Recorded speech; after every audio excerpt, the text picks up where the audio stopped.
భవిష్యత్తు తరాలను అభివృద్ధి వైపు నడిపించే సంస్కరణలు. సూపర్ జీఎస్టీతో ప్రజలకు ఎంతో మేలు కలుగుతుందన్నారు ముఖ్యమంత్రి నారా చంద్రబాబు నాయుడు. సూపర్ జీఎస్టీతో ప్రజలకు పెద్ద ఎత్తున మేలు జరుగుతుందని నారా చంద్రబాబు నాయుడు పేర్కొన్నారు.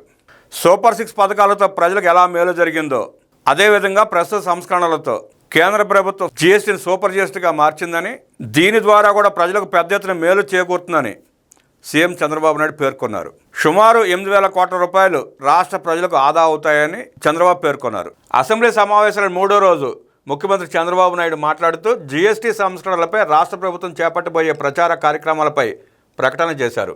ఈ సందర్భంగా ముఖ్యమంత్రి మాట్లాడుతూ జీఎస్టీ 2.0 ఫలాలు రాష్ట్ర ప్రజలందరికీ అందేలా మంత్రులతో కమిటీ ఏర్పాటు చేశామన్నారు. దసరా నుంచి దీపావళి వరకు జీఎస్టీ 2.0 సంస్కరణలపై ప్రతి ఇంటికి తెలిసేలా ప్రచారం నిర్వహిస్తామన్నారు. 65,000కు పైగా సమావేశాలు, అవగాహన కార్యక్రమాలు చేపట్టాలని నిర్ణయించామని వివరించారు. పేదలు, మధ్యతరగతి ప్రజల జీవితాలను మార్చడమే లక్ష్యంగా జీఎస్టీ సంస్కరణలు తెచ్చారు.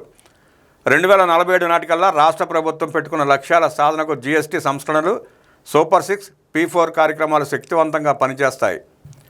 నిత్యావసర వస్తువుల్లో 99% వస్తువులపై 0% పన్ను ఉంది. చిన్న వ్యాపారాలకు లబ్ధి కలుగుతుంది. ఎంఎస్ఎంఈలకు జీఎస్టీ సంస్కరణల వల్ల పెద్ద ఎత్తున ప్రయోజనం కలుగుతుంది. స్వదేశీ, మేక్ ఇన్ ఇండియా నినాదాలకు ప్రత్యక్షంగా నెక్స్ట్ జెన్ జీఎస్టీ సంస్కరణలు తోడ్పడతాయి.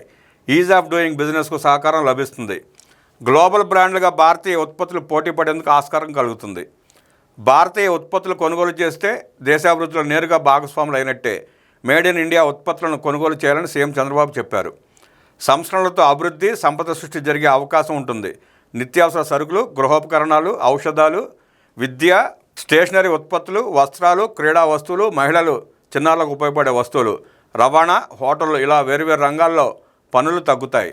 వ్యవసాయ ఉపకరణాల ధరలు కూడా గణనీయంగా తగ్గుతాయి. గ్రామ, వార్డు సచివాలయాల ద్వారా కూడా ప్రచారం నిర్వహించాలని నిర్ణయించాం. 10,000 రైతు సేవా కేంద్రాల్లో విస్తృతంగా ప్రచారం చేస్తాం. రాష్ట్రంలో ప్రతి పౌరుడికి వివరాలు తెలిసేలా అన్ని టచ్ పాయింట్లు ఏర్పాటు చేస్తాం. విద్యా సంస్థలు, కళాశాలల్లో వ్యాస రచన పోటీలు నిర్వహిస్తాం. సోమవారం నుంచి అక్టోబర్ 19 తేదీ వరకు 26 జిల్లాల్లో జీఎస్టీ సంస్కరణలపై ప్రచారం చేస్తాం. అన్ని జిల్లా కేంద్రాల్లో ప్రత్యేకంగా కార్యక్రమాలు చేపడతాం. ప్రజాప్రతినిధులు, అధికారులు, విద్యార్థులు ఇలా వేరువేరు వర్గాలతో విస్తృత ప్రచారం చేయాలని నిర్ణయించాం. ప్రింట్, ఎలక్ట్రానిక్ మీడియాలో ప్రచారం, హోర్డింగ్లు, మాస్ అవుట్ రీచ్ ఇంటర్వ్యూలు, సోషల్ మీడియా ద్వారా సెల్ఫీ కంటెస్ట్ వంటి వినూత్న కార్యక్రమాల ద్వారా ప్రచారం చేపడతాం. అలాగే శాండ్ ఆర్ట్ వంటి వాటి ద్వారా కూడా ప్రచారం చేపడతాం. జీఎస్టీ సంస్కరణలపై సెమినార్లను కూడా నిర్వహిస్తాం.